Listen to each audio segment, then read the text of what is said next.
evening, everyone. We had a closed session already, so the meeting's been called to order. So we're going to start with Dave doing a little bit of an introduction. Good evening, everyone. Each year, we're required to hold a special hearing for harassment, intimidation, and bullying. This evening, Lee McDonald, our Director of Guidance, is going to be presenting our annual presentation. So, Mr. McDonald, soon to be Dr. McDonald. Thank you, Dr. Adderhall. Good evening, everyone. I'd like to present to you the semi-annual report on harassment, intimidation, and bullying. This report, can you hear me okay? Okay. This report covers from January to June 2018. As we begin the presentation, I'd like to revisit the definition of harassment, intimidation, and bullying, which may be different than what most people know. As a definition, this is specific to New Jersey state code, and ultimately that any gesture, whether that's written, verbal, physical act that's ultimately motivated by a distinguishing characteristic. It could be race, religion, ancestry, national origin, sexual orientation, all of the above, that's ultimately substantially disrupts the orderly operation of the school or the rights of other students. For factual finding, we continue to use the 9 categories that were established by the New Jersey Association of Student Assistance Counselors back in 2011. These 9 factual findings categories help investigators as they navigate the investigation process and ultimately determine outcomes to a specific investigation. All of the definitions meet the requirement of HIB. All of the definitions meet the requirement of HIB with the exception of non-HIB and non-actionable HIB, which are not considered to be harassment, intimidation, or bullying. In terms of the data from the spring reporting period and going back 2 years to look at last year's data compared to this year, we are up slightly overall in terms of overall investigations and confirmed HIB. We've seen an uptick in investigations and confirmed HIB beginning in September of 2016. Certainly we'll continue to monitor that, and I'll talk a little bit later in terms of some of the things that we're seeing in our data specific to the district.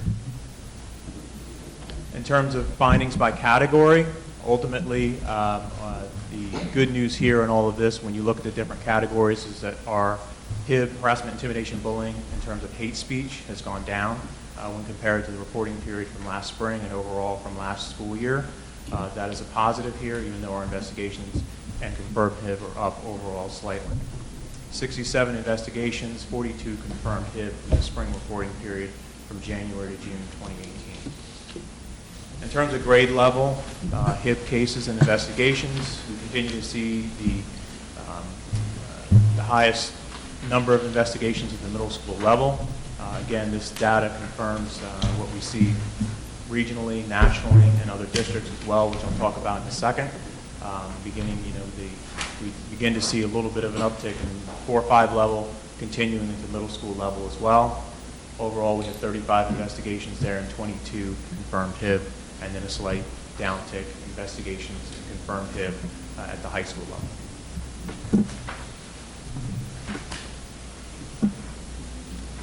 In terms of patterns and trends, unstructured activities, minimally supervised settings, and naturally that is a place where you continue to see harassment, intimidation, and bullying incidents, whether that's the school bus, the playground, lunch periods, and whatnot. Naturally, as students head into middle school, that's tend to be some of their first experiences, having, say, an open lunch per se, changing classes multiple times, having a flex period, and things of that nature. In terms of the distinguishing characteristics, the most common ones that we see tend to be disability, physical appearance, race, sexual orientation, and religion. This data, again, is also reflective when we look across the state in terms of other districts and what's happening within our region. Increase in investigations I spoke of earlier, overall, close to about 10%, the peak in the middle school. However, there's also an increase in parent reporting, and I think that's something that we can address moving forward in terms of parent outreach and communication. We have seen a decrease in social media incidents. I do believe that that's a result of some of the proactive programming we've done in that area. It's something to consider moving forward to maintaining that. We've had speakers come in from the outside. We've done parent university programs to educate our parents in terms of digital citizenship and whatnot. When we take a look at the data across the state, per the Commissioner of Education's report, I did have the opportunity to compare our data to like districts and adjust for size where appropriate. We have a comparable number of investigations and HIB incidents when you look at like demographics in terms of districts that are across the region. Most districts, as is the case here in West Windsor-Plainsboro, we see the height of HIB investigations and confirmed HIBs at the middle school level.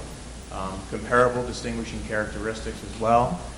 We do have a higher percentage in terms of investigations being confirmed HIB. I do believe that that's a result of our extensive investigation process and the training that we do to make sure that our staff, that our administration, and our anti-bullying specialists recognize what HIB is and what it isn't. In terms of recommendations moving forward, certainly we want to continue the work around school climate and culture and the data cycle, looking at the data that we have, whether that's from student surveys, focus groups, and other input from stakeholders, and ultimately creating an action plan, especially at the middle school and high school level, and addressing any shortcomings in terms of school culture and climate. We want to take a look at the programming that we're bringing in from the exterior, whether that's a program like If Not Me, Then Who, any sort of programming that we want to make an evaluation as to is that continuing to send the message that we want to send to our students and our various stakeholders. In terms of improving the parent community and HIB awareness, that perhaps could be a parent university topic moving forward in this coming school year, especially in light of changes in code, which I'll address in a second. Leveraging the strategic plan implementation as well, whether you're looking at Goal 3, social emotional learning, and building connections in the classroom, Goal 2, the work with the Asia Society in terms of inclusiveness and awareness, or even the student-centered learning approach with Goal 1. There's multiple tie-ins in terms of the harassment, intimidation, bullying, and ultimately creating more positive, more inclusive school culture and climate. Equity collaboration with Dr. Eddie Fergus. We started this work last year. That continues to be something that we're doing in terms of curriculum instruction and looking at how we might build a more inclusive environment overall, whether that's lesson planning, whether that's school culture and climate and whatnot. Our school counseling department, about a year and a half ago, 2 years ago, we started looking at ways to embed diversity within our direct social emotional learning instruction. That includes lessons on understanding differences beginning as early as kindergarten. In terms of the revisions in code, there are, as of July 1, changes in code around harassment, intimidation, and bullying. This will be a process that we'll need to go through in terms of updating our board policy now that we've been given some guidance, further guidance from the state.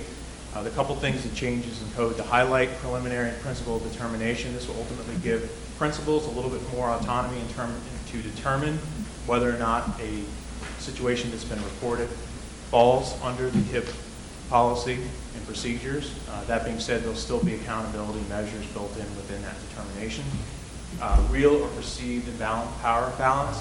That's not something that's currently recognized in the definition.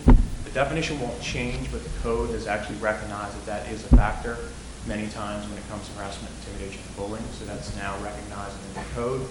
Parent notification in terms of circumstances to consider. A situation may arise where a student might have a confidential conversation with a counselor, with an administrator, with a teacher that the parent is not necessarily aware of in terms of information. An example of that could be a child that perhaps is, sexual identity is not necessarily disclosed to a parent. The principal, the counselor, whomever's making that phone call, when they talk to the parent, needs to consider that information in light of the situation, in light of the communication with the parent. Discipline with students with disabilities. I think that is just a simple best practice and certainly something that we adhere to in terms of, is that a manifestation of a disability? So when you make a determination in terms of discipline or remedial actions, you need to make sure that you're considering that for a student that's classified. Recognition of school climate teams. That's been our approach, truth be told, from day one in terms of recognizing the work that we do is all about school culture and climate. Now the DOE is recognizing that they're not referring to them as school safety teams anymore, but really school climate teams, and that's a positive. The timeline for Parent Board of Education hearing requests has now been defined to 60 days. And home district investigation, what that means if we have an out-of-district placement and there's an incident that occurs at one of those schools, as the home district, we are responsible ultimately for facilitating that investigation. So those are just some of the changes that are moving forward in terms of the code. Switching gears a little bit, the anti-bullying rubric. This is also required to be reported twice, at least once a year, and published on the district website for various stakeholders. This was put into place several years back and continues to be a means for stakeholders to basically self-assess where we are as a district in terms of our compliance with anti-bullying Bill of Rights. It was developed by anti-bullying experts in K-12. This particular scoring here applies to July 2017 to June 2018. The district grade and school grade ultimately is a maximum of 3 points for each category. I'm proud to say that across the board, at the very least, we were meeting all the requirements. Most of the requirements we were exceeding, and when you look at the rubric, the maximum school grade is 78 points. In terms of core element 1, HIP programs, approaches, other initiatives, the overall grade is 13.8 out of 15. Again, a pretty strong score when you look at what we're doing in terms of programming and other initiatives, whether it's school counseling, whether that's external programs that we bring in. Core element 2, training on BOE approved HIP policy. That's one of the first things that we do at the opening of school is to make sure that all of our staff is trained. That said, we do have a challenge when you have various service providers that you're trying to train. Be a little bit more difficult. We work with HR and Ms. Hughes in terms of making sure that we're training all of our volunteers that are coming into the district. There's a lot of different pieces that come into that, so we've grown in that area. Other staff instruction and training programs, 13.5 out of 15. Again, a solid score when we talk about the instruction and the training that we're ultimately providing, not just regarding the anti-bullying Bill of Rights, but school culture and climate and other pieces that go into this as well. Curriculum instruction, again, whether that's school counseling, whether that's direct social emotional learning instruction, the information and skills that we're teaching our students and our various stakeholders. Core element 5, HIP personnel, again, just making sure that you have the appropriate staffing in place, making sure that you have processes for that staff to be trained. School level HIP incident reporting procedure. I like to believe that we have a pretty good system in terms of how we ultimately report, and that our students feel comfortable if there is an incident that has occurred, and same with our parents, with our faculty, with our staff, when we do the breakdown in terms of who's reporting. Our staff is doing a lot of reporting, our parents are doing a lot of reporting. We certainly encourage our students and our bystanders, if you will, to make a report should they see something. In terms of the HIP reporting piece, again, that goes into just making sure that our Board of Education agendas are up to speed and that we're complying with all the mandates that go into the reporting. So overall, this is 2017, average school grade last year was 71. We bumped up to 73 this year, even though we took a little bit of a dip at the high school level. You know, that'll be part of a conversation that will occur with the stakeholder teams in the fall in terms of finding out any areas of growth or things that we want to improve upon moving forward. But again, for where we are, I think I'm very proud of the work that our teams are doing, our administration, our counselors, our teachers and staff in terms of adhering to the anti-bullying Bill of Rights and, truth be told, exceeding it. School culture and climate survey, just to highlight a couple things that we're doing in the district. We continue to leverage the school culture and climate survey that the DOE introduced a few years back. It's a 5-point Likert scale. It statements such as, I feel safe at school, I have connections with my teachers, I have a clean space to work and play in, things of that nature. So it covers a lot of different areas when you look at school culture and climate. This past spring, we administered that to our K-5 students. Next year, we'll do the high school, middle schools and high schools, so we continue to kind of every other year administer the survey. There's 3 separate surveys. There's a parent survey, a teacher survey, and a student survey, so it really hits upon all the different stakeholders. Ultimately, it's great to just collect data and get feedback from your teams and your various stakeholders, but it also drives a conversation about what are some areas of concern, what are things that we need to do in terms of improvement. So one of the initiatives that we used last time, looking at the data from some years ago, the elementary level specific to village school, was the need for more opportunities for students to peer mediate, to resolve conflicts. Although this isn't necessarily HIB direct, but it has a lot to do in terms of when you have those situations that could lead to harassment, intimidation, bullying. So it's being preemptive in terms of building a skill set for our students. Ultimately, the peer mediators were nominated by their teachers, by their peers. They were put through a 2-day training, which I was able to sit in on. A very impressive group of students to be able to go through. And when they have a peer mediation situation, it's facilitated the counselors in the room working with students on building that skill set and trying to ultimately talk through issues and challenges, and preemptively, before they head into middle school and have a little bit more autonomy, being able to resolve conflicts on their own as appropriate. Ultimately, this led to increase in cooperative problem solving, expanding problem solving resolutions, looking at teacher stress, and teachers being able to say, give students the opportunities to work through a situation, and ultimately with the facilitation of the school counselor and staff. Great group of kids, very impressive. This is a quick snapshot of them. Had the opportunity to interact with them a few times, so it's always good to see the work pay off in terms of our students building that skill set. Lastly, I'll leave you with our mission statement, which continues to be to guide our practices in terms of not only adhering to the Anti-Bullying Bill of Rights, but making sure that we're proactively educating our stakeholders and training all of our staff, our students, and ultimately setting a high bar for what we expect in terms of student behavior and building connections with our schools so that everybody feels safe, secure, and that learning can flourish. Thank you. Thank you. Does anybody on the board have any questions? Rach? Hi, Ms. McDonald. Thanks for the report. Just a question. Could you give us a little bit of information on how you and your office handles the confirmed HIBs? So in a situation where you find that it's confirmed, what are some of the things that you do to work with both the students who may have been found to have done it and also the students who are victims to ensure it doesn't happen again, to ensure that the students who experience that feel safer? What are some of the ways of handling it? Sure. I think from first and foremost, it starts with every case, every investigation. There's something to learn there, whether you're an alleged offender, alleged victim. So I think giving students the opportunity to kind of reflect on, especially the decision-making process, what are some of the circumstances that led up to that. And ultimately, it's giving that child an opportunity, whether that's talking that through with the counselor, with the assistant principal, being able to kind of establish follow-up where if there's something that child ultimately is struggling with, digging a little deeper and finding out, is that just about that one-time incident? Is there something else going on? And being able to provide that level of support, regardless of whether it's the offender or the victim. Certainly you have code of conduct that you have to address sometimes, but our general philosophy in those situations is how can students ultimately learn from their behavior, learn from the decisions that they made, and when they encounter that situation again, because they will, they'll handle it differently.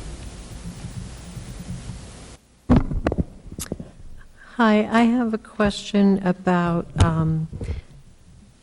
trying to reduce these incidents, and you said that some of them have been reduced. And I was reading in the monthly magazine we get as board members that one of the simple things you can do is have adults in the stairwell when classes are changing, because that may be where a lot of things happen. Have you considered that? We have. I mean, that's, if you think about our curriculum instruction and Domain 2, Danielson framework, and building respect and rapport in the classroom, part of that is something as simple as having a teacher at passing standing in the hallway. So it is a conversation that I know our supervisors have with teachers about building that respect and rapport. Child comes into your classroom, good morning, how are you, whatever that may be, and that your teachers ultimately are our eyes and ears, and we need to make sure that we're leveraging them and encouraging them. Specific to the stairwell, again, that's something that I think we're pretty diligent in terms of making sure that we have safe spaces and that there is a presence in the hallway. Certainly you're not going to capture every space of the building. You have security cameras, you have other ways to monitor that as well, but I think Jen's general approach is something we're trying to encourage our staff to be visible, especially during passing times and whatnot. Right. Good. Thank you. And also, could you just elaborate a little more on what the climate teams do in the schools? Sure. So it varies a little bit by grade level in terms of the approach, but ultimately the climate teams kind of follow a cycle in the sense that if you, for example, we administered the survey, the school culture and climate survey. So in the fall, we did this late spring. In the fall, the stakeholder teams will meet and review that data, come up with an action plan, look at the data and say, hey, is there an area of concern? What is something that we can do to address that? You know, whether that's something in-house, whether that's some sort of exterior message that we need to send. So it's really kind of brainstorming ideas about building connections and improving culture and climate, and just that constant monitoring of what's going on. And then ultimately, we provide opportunities for the schools to collaborate with each other. So if the community is doing something that's going really well, you know, a wellness room, for example, the great work that they've done there, is that something that we can create in other buildings? Is that something, how do we leverage that as an example for other schools? So, and other schools, the same. Thank you. All right. I think that closes the public hearing on harassment, intimidation, and bullying. Thank you, Mr. McDonald. At this point, we'll open up public comment just on the items discussed in the harassment, intimidation, and bullying report. If anyone has any comments? Seeing as there's none, we'll close that portion. So we need a motion to approve the harassment, intimidation, and bullying report. Carol and Rachel?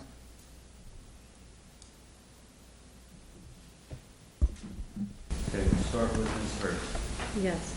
Ms. O. Yes. Ms. Giuliani. Yes. Ms. Krug. Yes. Mr. Whitfield. Yes. And Ms. Gage. Yes. Yeah. Well, good evening again, everyone. Just wanted to take a moment to bring up a couple topics. First, I wanted to congratulate our business department for receiving the ASBO, or Association of School Business Officials International Certificate of Excellence for the 10th year. That's unheard of in the state, so congratulations to our business team. And if anyone thought that it was going to fall under Dr. Russo's new leadership this past year, he was able to maintain the good work of Larry and Larry all these years. So thank you, Dr. Russo, and to your team. Second is that if anyone has passed Maurice Hawk Elementary School, there's a little bit of work going on there. It sort of looks like a scene from the Money Pit right now, but there is a tremendous amount of site work happening. So you're seeing a lot of work purposely being done because they're cutting a road in around the school right now. So tomorrow, 500 cubic yards of stone will be coming in for a new detention basin. So there'll be dump trucks galore all day. But the goal is to get the site work done, the new drive down. So what you're seeing is a lot of milling, a lot of cleaning of the soil because we're going for LEED certification. With it, it means being environmentally sensitive. You're trying to keep a lot of product on ground or recycled. So there's a lot of reasons that in prior or other construction jobs you might see it might look cleaner because dirt would be hauled off and new fill would come in. When you're going for LEED certification, some of the process requires some of the fill to be cleaned on site, not removed. So there's chopping and milling and grinding and things happening right on the school property. And then it's actually reused as long as it's certified to be used. And some of the cement mixture and some like the sidewalks coming up, there'll be new sidewalks before school opens that will be put back down before the fencing and whatnot goes up. Another thing to note is that Town Center, the bid process for the Town Center expansion opened yesterday. It closes on August 9th, and it's anticipated that we will have be able to award the bid by the August 28th meeting. Again, that's contingent upon the appropriate trades coming in and meeting the specs of the bid, but it is anticipated that we'll be able to bring forward vendors by that point, but we won't really know until August 9th in particular, and then review by attorneys. Because we're one meeting out from a potential question for the Board of Education's consideration regarding a referendum vote, just again to continue to inform the public, we are moving forward towards a referendum in the November 6th board meeting, public vote. As a result of that, the Board of Education is required to approve the question. It's the question for the public's consideration. It does not approve the referendum. It approves the question that the public will then vote upon. It's required to be voted on 60 days or more in advance of the ballot question being determined. It has to be submitted to the Clerk of Elections for the counties more than 60 days in advance. So therefore, it has to be at the August or the last meeting in August. In order to ensure a quorum, I've mentioned August 28th. It's now been publicly changed, but originally that date was scheduled for August 21st. So if anyone marks board meetings on their original calendar, you need to make a change. The August board meeting is now moved to August 28th, again, to ensure we have a quorum. And lastly, just on the administrative front, this evening, there's a change of date for Mr. Earl, James Earl's, this new assistant superintendent's start date. He's officially with us as of August 13th, so that's prior to the next board meeting. That's why he's on this evening for a change of date. And in the audience tonight, there's some new faces, and that is because we have 3 administrators being recommended this evening for the board's consideration. So joining us this evening, if you don't mind, if I could just mention Jean Mercoli. Jean is the business administrator of Cumberland County Board of Vocational Education. He's been the BA there for the past 14 years. He's a 19-year school business official. And we're pleased to bring him forward for board's consideration for the position of comptroller, which is being vacated by the retirement of Larry LaCastro. Also in the audience this evening is Mr. Julius Clark. Julius is a current assistant principal in Red Bank Middle School, 4-year assistant principal there, and we're pleased to bring forward his recommendation this evening. And also is Karen Abrams. Karen is the 18-year school psychologist, and she currently serves in West Windsor-Plainsboro as a school psychologist. She has done administrative, also a year leave as administrator in another district. So we're very pleased to bring forward Karen this evening. Karen, again, joined us a year ago as a school psychologist, and she would be replacing Kristen Hansen. As many of you are aware, Mr. Dalton, who left to go to Brick, acquired Ms. Hansen's, if Gerard's watching this, Ms. Hansen's services to go to Brick with him as Director of Special Services. So we're pleased to bring forward the recommendation of Karen Abrams this evening as well for Special Education Supervisor 4 through 8. So thank you. I think that seems like it's a good segue. We're going to take some things out of order right now, since Dave gave us a great introduction to the 3 new administrators that appear on our personnel agenda tonight. I'm just going to take those out of order and vote on those now. So if I can get a motion on that. Dana and Louisa? Okay, we'll start with Ms. Hurst, Yes. Ms. Oak, Yes. Ms. Juliana, Yes. Ms. Crew, Yes. Mr. Whitfield, Yes. Ms. Gage. Yes. Thank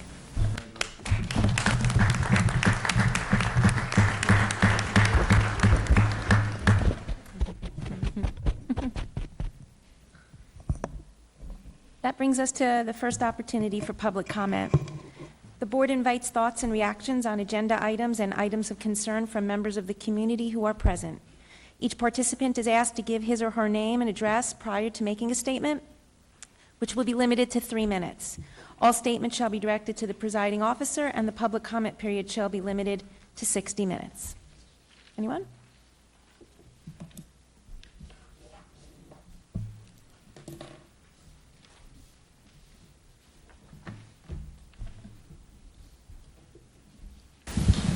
Todd Hockman, 1 Basic Court, Plainsboro. Was looking at the second reading of the policy on non-affiliated school security officers, and I just want to note that it seems to be quite a bargain. No health care, no vacation. It seems to me like a no-brainer to move forward with this policy. And can I cut off? Yes. Thank you. And considering all of the issues with active shooters in other states, we certainly want to take every opportunity to maintain as many resources as possible to avoid that in this district. So I was very pleased to see this policy, and I congratulate the Administration and Facilities Committee for bringing it forward. Thank you. Thank you. Thank you.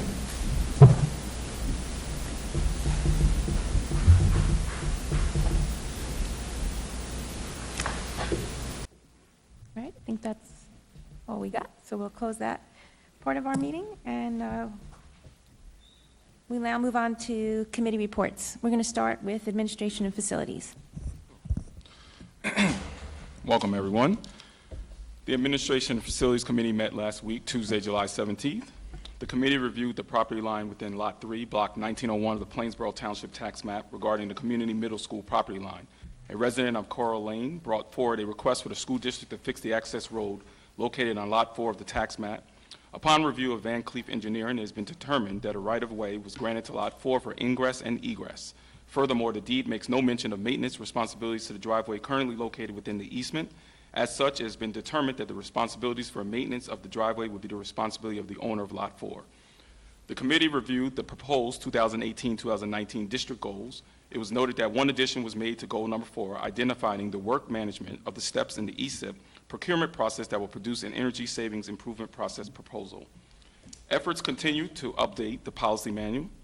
Currently, efforts are underway to format all policies and procedures under one section on the website. The A&F committee joined the Finance Committee to review a draft of the public question for a referendum. Dr. Russo will be inviting the district's bond counsel to the August 21st Finance Committee to discuss the wording and legal requirements of the public question. The A&F committee also joined the Finance Committee to review a comprehensive safety and communication program that included the addition of classroom phones, IP strobes, outdoor speakers, outdoor signage, indoor and exterior cameras, upgrades to access controls, and an increase in the number of switches. The program also provides for the utilization of a visitor management system. As David has stated, the timelines for bidding of the Town Center Elementary School expansion project was reviewed. Pre-bid meetings occurred yesterday, July 23rd, with the deadline for submission to be on August 9th. It is expected that the bid will be awarded at the August 28th Board of Education meeting. The superintendent updated the committee on the approval status of the shared service agreement for Class 3 police officers. At the July 11th public meeting, the Plainsboro Township Committee approved the shared service agreement with a 5-0 vote. The West Windsor Council vote is next Monday, July 30th. The committee was informed of the hiring process for the special education supervisor for grades 4 through 8 and the assistant principal process for community middle school. Both positions have concluded their searches, with recommended candidates being voted upon this evening. The superintendent discussed student suspension data for the 2017 and 2018 school year. The data shows that there were 152 total suspensions issued to 98 different students. Therefore, 98 students out of 5,430 middle and high school students, or 1.8% of the secondary students, received a suspension. Due to the relatively low number of suspensions by High School South, 49, High School North, 42, Grover Middle School, 36, and Community Middle School, 25, there is no evidence of bias within the subgroup data. The committee briefly discussed update the HIB laws and the future need to update our district policy based upon legal updates in the code. Mr. McDonald has already provided an overview of the changes during his public presentation tonight. The committee reviewed and recommends the approval of a new job description entitled Director of Counseling, Health, and Wellness. This position serves to reorganize several functions within the district and align responsibilities to reflect a comprehensive approach to social, emotional learning and wellness. The superintendent provided an update to summer construction projects. Projects are moving well, and there are currently no pending concerns. Most notably is the field turf project at High School South and High School North, and the bathroom project at High School South. All projects are on track. The committee reviewed the submission of the superintendent's 2018-2019 merit goals and recommends them to the Board of Education for their approval and submission to the Executive County Superintendent. The next A&F meeting will be next Tuesday, August 21st. Thank you. Thank you. Does anybody have any questions? All right, we'll move on to curriculum. The Curriculum Committee also met on July 17th. As the Curriculum Committee does each July, we reviewed the results of the AP exams taken by students in the district this spring. A total of 2,717 AP exams were administered in May. 1,341 exams at High School North and 1,373 exams at High School South. 48% of the exams were scored at a 5, 29% were scored at a 4, and 15% were scored at a 3. 92% of the exam administered got a passing score, which is a 3 or better. Next, the committee reviewed the final draft of the district goals that were reviewed during the June board retreat. We also reviewed the Assistant Superintendent for Curriculum and Instruction's merit goals for the 2018-19 school year, and the committee recommends their submission to the county office. We then reviewed the upcoming professional development that will be occurring this summer during the administrative retreat, new teacher orientation, and on the 2 opening days of school, September 4th and 5th, prior to the students' arrival on September 6th. The committee recommends approval of updated job descriptions for the support specialist for systems, support specialist for portable devices, support specialist for repair services. These 3 positions are existing roles and will not be in addition to headcount. The committee recommends approval of the Charlotte Danielson Framework for Teaching 2013 as the evaluation instrument for all certificated staff except administrators, and of the New Jersey Principal Evaluation for Professional Learning as the evaluation instrument for administrators. The committee also recommends approval of several professional development consultants, including Innovative Designs for Education, or IDE, to provide 5 teacher training sessions on learner-active technology-infused classrooms during the upcoming school year at a cost of $12,880. Dr. Emily Meixner to provide 5 one-day workshops throughout the 2018-19 school year to high school language arts teachers regarding engaging all readers in high-level literacy work at a cost not to exceed $1,500 per day.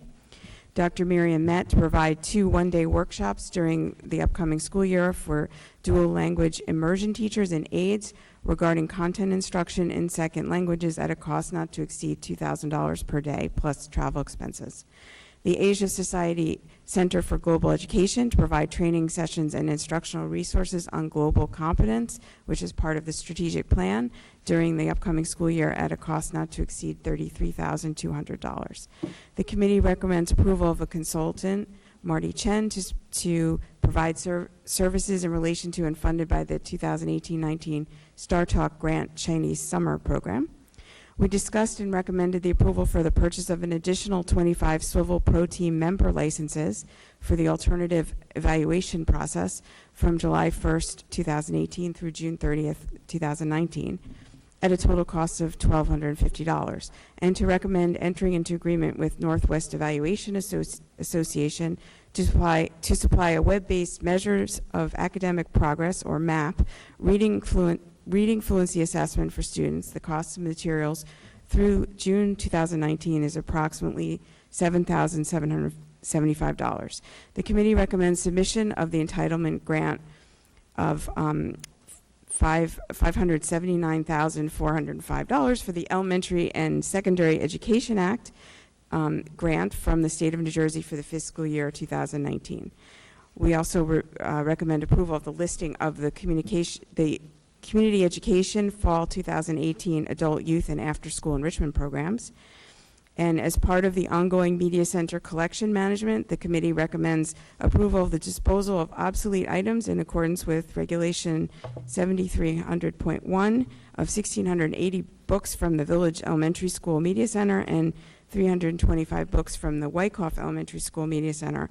All items meet one or more of the criteria of being either worn, damaged, or to preclude their effective use and economical repair or restoration. And we also recommend approval of many professional development opportunities, including the Reading and Writing Project Network training through Columbia at a cost of approximately $124,250, which is going to be covered under the Title II grant funds. Reading and Writing Project Network to provide for 2018-2019 professional development services for administrators according to state-mandated professional growth plans at a cost of $9,750. And the Teachers College Reading and Writing Project to supply 90 tickets for the attendance by teachers and administrators to professional development workshops at Teachers College at Columbia during the next school year at a cost of $6,300.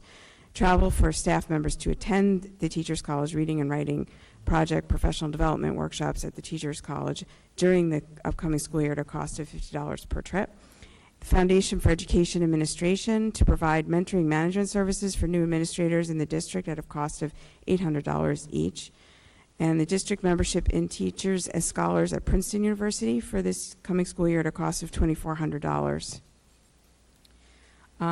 And then 3 science teachers and 1 administrator to participate in the Rider University Science Education and Literacy Center's NGSS Assessment Professional Learning Workshop series at Rider University for 4 sessions during the upcoming school year at a total group cost of $300 plus mileage. And then 1 art teacher to attend an AP Art History Summer Institute at Manhattan College from July 30th to August 3rd of this year for $950 plus travel expenses. We will next meet on Tuesday, August 14th. Thank you. Does anybody have any questions? Finance? Okay, the Finance Committee met on July 17th. We discussed and support the finance agenda items. Of particular note is the Ball Stopper project for High School South. This is by the baseball field, stopping the balls from going into the street. The bid for this project will be rejected because it is substantially over budget, and the administration will seek other options. The district sold 117 solar renewable energy credits for $24,000. The district does this twice a year. On other matters, staff are currently closing out the fiscal year. The audit should start July 23rd. Summer capital projects are moving along.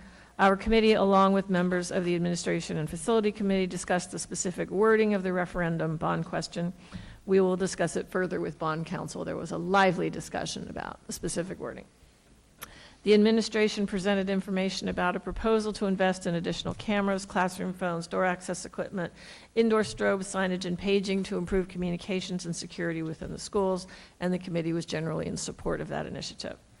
The Cherry Valley Farm Cooperative would like to work with the district on planning sustainable farm-to-school initiatives. They have a grant for planning such projects, and the district will work with them in that capacity.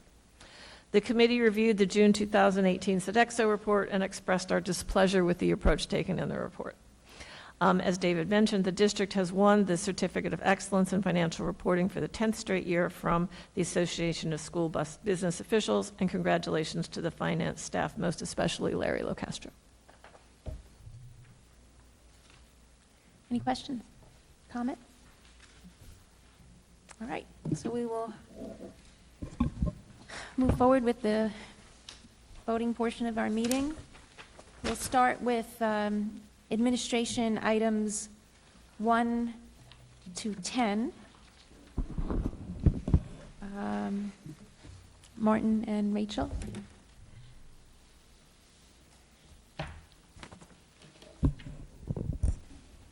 I have a question.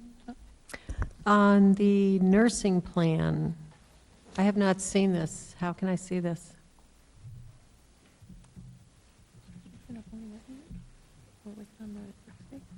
Oh, no, we got it in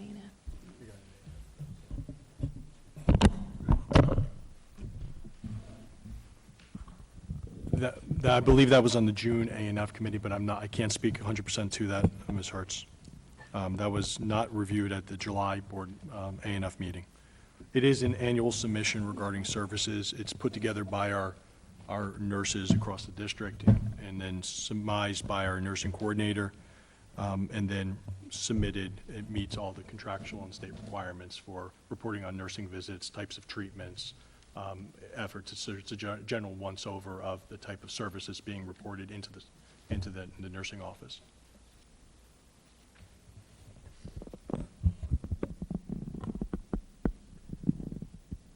Okay, we'll start with Ms. Ho. Yes. Ms. Juliana. Yes. Ms. Krug. Yes. Mr. Whitfield. Yes. Ms. Case. Yes. Ms. Hertz. Yes, but I'm abstaining on number 4. Okay. Yep. Okay.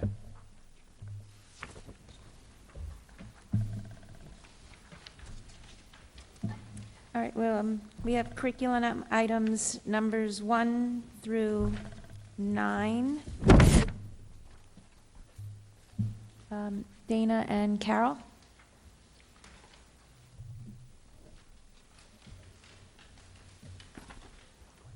Any questions? Comments? Okay, we'll start with Ms. Juliana. Yes. Ms. Krug. Yes. Mr. Whitfield. Yes. Ms. Hertz. Yes, but no on number 8 on disposing of books from elementary school library. And Ms. Ho. Yes. Ms. Case. Yes. Okay, Passes.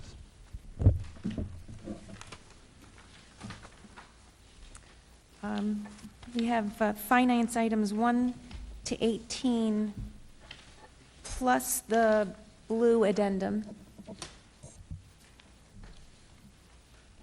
Louisa and Rachel, any questions? Yeah, I have a question on number 6. You're going to spend $861,527 on district-wide communications. Is this a one-time expense, or is this going to be a yearly expense, or exactly what is it? This is, the only annual maintenance on both of these motions, the 1.4 and 861, is $42,000. The rest of the project, meaning for A and B, are what was described below. It's telephones in the classrooms, it's strobes, it's all-call speakers, it's, let me look at my list here. So, in other words, a wired phone system, not Yeah. a cell phone, but a wired? Yeah, cell phone systems, the connectivity is hit or miss in the classrooms. This will notify, you'll be able to put the building in lockdown from any of the phones.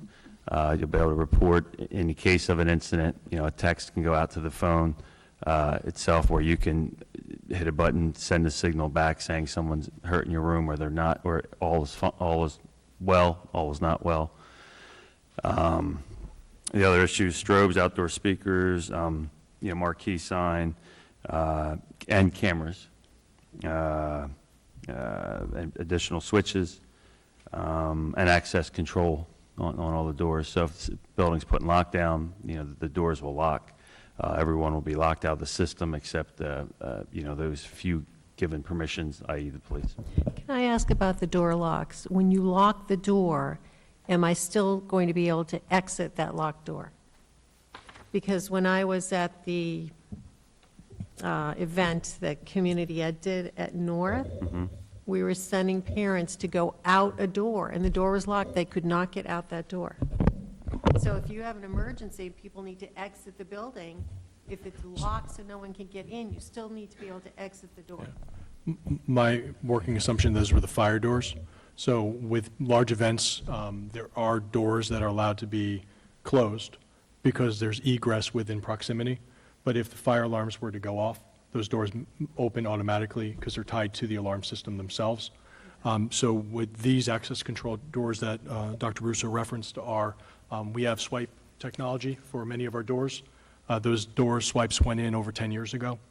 So the technology is outdated. Many of the controllers inside are starting to fail. So this replaces all the doors with swipe technology.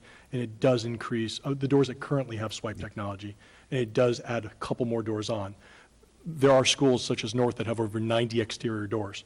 It does not put a swipe on every door. It's only on the doors that currently have them and a handful more within the schools. So there are over 146 doors that will get a swipe upgrade.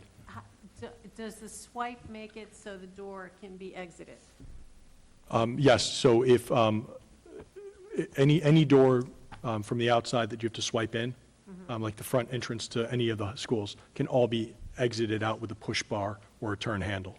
Okay.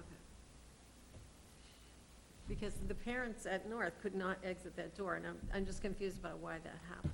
Yeah, so if I'm thinking of I believe we were at the same event with the, and that's if I'm thinking of where you were location-wise in that front hallway, it's that front hallway right there by the main office. Right. Those are the fire doors right there that come across, and when those are in shut position, you cannot exit through those with a push handle.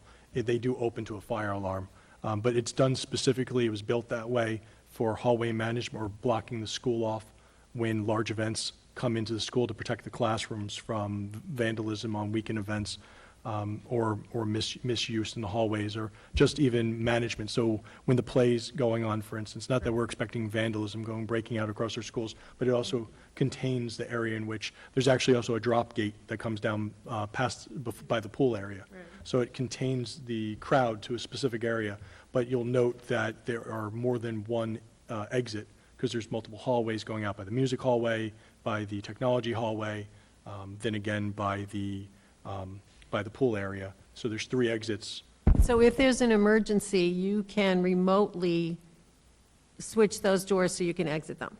Is that correct? Those doors would be triggered by a fire alarm, A fire alarm. and if a fire alarm But went, what those if doors it's would not a open. fire? What if it's some other emergency?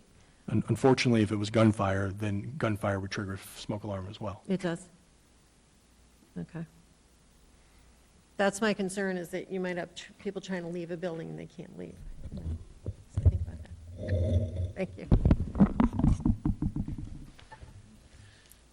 Also, what is the visitor management system? How is that going to work? Yeah, so that's when an employee, not employee, but when someone visits the building, they'll have their driver's license, it'll scan the driver's license, it'll search a database, it'll be connected to a database, it'll search that for the criteria that it searches for, and then a pass will be made for the person to use.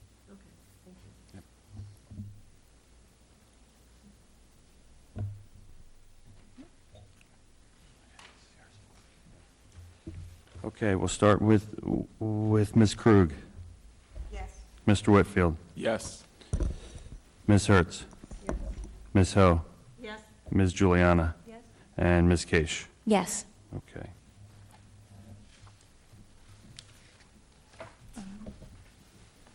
Okay, we up to personnel items. We have 2 items on the agenda, plus our green and pink addendums.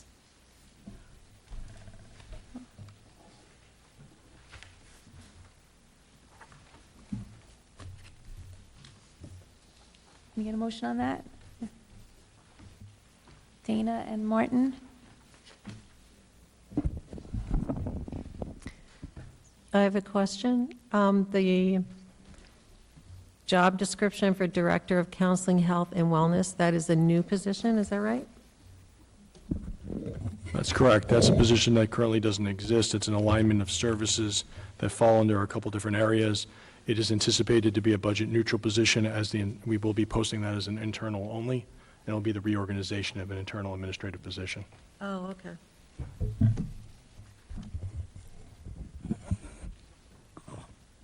Okay, we'll start with Mr. Whitfield. Yes. Ms. Hertz. Yes. Ms. Ho. Yes. Ms. Juliana. Yes. Ms. Krug. Yes. And Ms. Case. Yes. Could I get a motion to approve the minutes? Carol and Louisa? All those in favor say aye. Aye. Any opposed? Any abstentions? Are there any board liaison reports?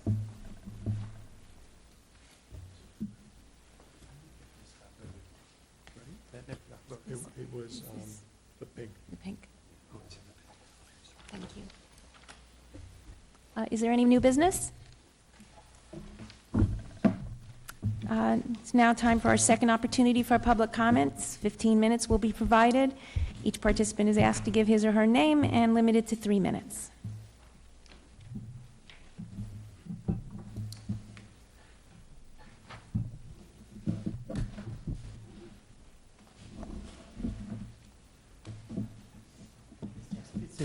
I'm a resident of 1806 Hunters Glen Drive, Plainsboro. So I have off-topic question or a concern which I would like to raise. So this is regarding the registration for my daughter. She has done kindergarten and first grade from a private school, which is a blue ribbon school, and her date of birth is 24th October. So she misses the mark by 24 days, the cutoff date. Now we are trying to register her for second grade, but here school district said that as she misses the cutoff, she cannot join in second grade. She has to repeat the first grade. I tried all other public districts like Princeton, South Brunswick, Lawrenceville, all said that they will take her in second grade. They might screen her, but they will take her second grade. She has completed kindergarten and first grade from USA, so they don't want her to repeat first grade. So I just thought or request if that policy can also be here, so that they can screen her for second grade as she has already completed the first grade. Thank you. Anyone else? that now? Okay. All right, I think that's it. So we need a motion to adjourn. Louisa and Rachel. All those in favor, say aye. Aye. Aye. Meeting's adjourned. Thanks for coming out tonight.